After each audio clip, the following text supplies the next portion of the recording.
Have you ever felt like there's a deeper part of you calling the shots? Something ancient, powerful, and strangely familiar? Well, you're not imagining things. Carl Jung, the Swiss psychiatrist who worked alongside Freud and then revolutionized psychology on his own path, believed that within each of us lived timeless characters he called archetypes. These aren't just stories we read in myths or watch in movies.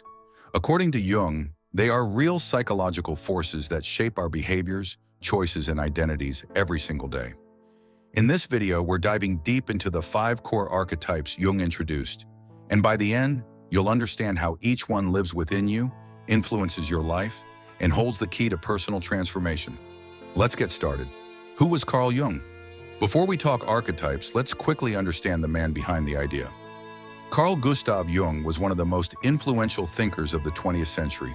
He challenged Freud's ideas, introduced the concept of the collective unconscious, and believed our minds are shaped not only by personal experience, but also by inherited symbols, dreams, and instincts passed down through generations. He wasn't just interested in curing mental illness. He wanted to help people become whole, to find meaning, to understand themselves fully. And for him, the archetypes were a big part of that journey. What are archetypes? Imagine your mind as a theater. On the stage are characters that influence your story: the hero, the shadow, the wise old man, the trickster. These characters, they're archetypes, timeless, universal patterns of behavior and emotion. Jung believed that we all inherit these archetypes through the collective unconscious. They appear in our dreams, in our relationships, and even in our day-to-day decisions. They aren't good or bad, they just are. And recognizing them can help you understand why you react the way you do and how you can grow. Archetype 1, the self. The self is the center of the psyche. It's the complete integration of who you are, your conscious ego and unconscious mind working in harmony. Think of it as the final version of you, the person you're meant to become. When you dream of mandalas or circles, when you feel a sudden clarity or purpose, that's the self trying to guide you toward wholeness. But reaching the self isn't easy. Jung called the path to this integration the individuation process, and every other archetype plays a part in helping you get there. Archetype 2, the hero. The hero is the fighter in you, the one who faces challenges, slays dragons, and risks everything to grow. You know that voice in your head that says, "You can do this?" That's your inner hero. It's the archetype that pushes you to take action, to overcome weakness, and to prove your strength. But there's a trap. The hero often confuses strength with ego. If the hero dominates your psyche, you may find yourself constantly fighting, even when there's no need. Still, this archetype is essential for growth. Without your hero, you'd never leave your comfort zone. Archetype 3, the shadow. The shadow is everything you hide from the world, and even from yourself. Your anger, envy, fear, shame, all the parts you deny or reject, they live here. But Jung said the shadow isn't evil. It's just unconscious.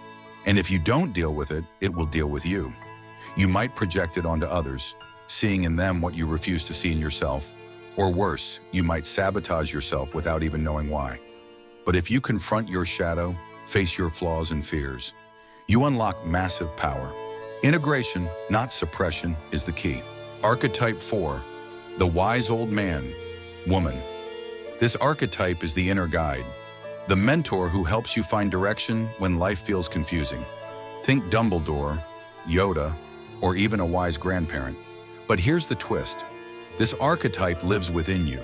It's that quiet voice in your gut, the one that whispers, "You already know the answer."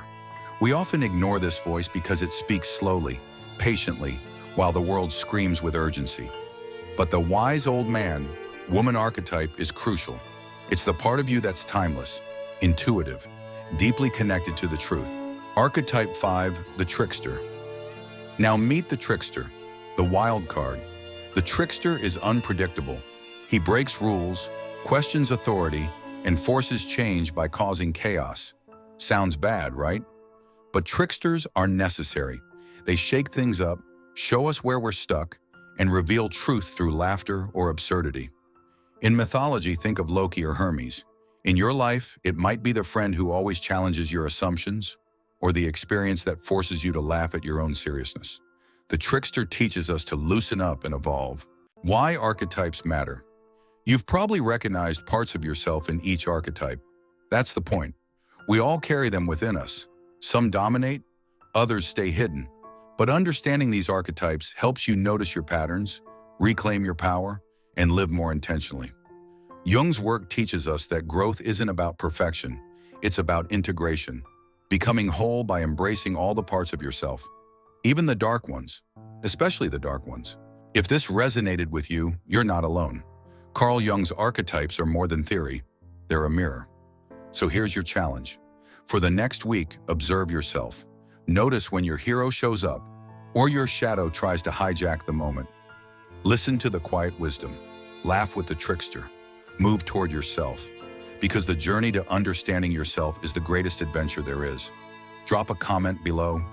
Which archetype do you feel is strongest in you right now? And if you want more videos on Jungian psychology, self-mastery, and deep inner work, make sure to subscribe and hit that bell icon.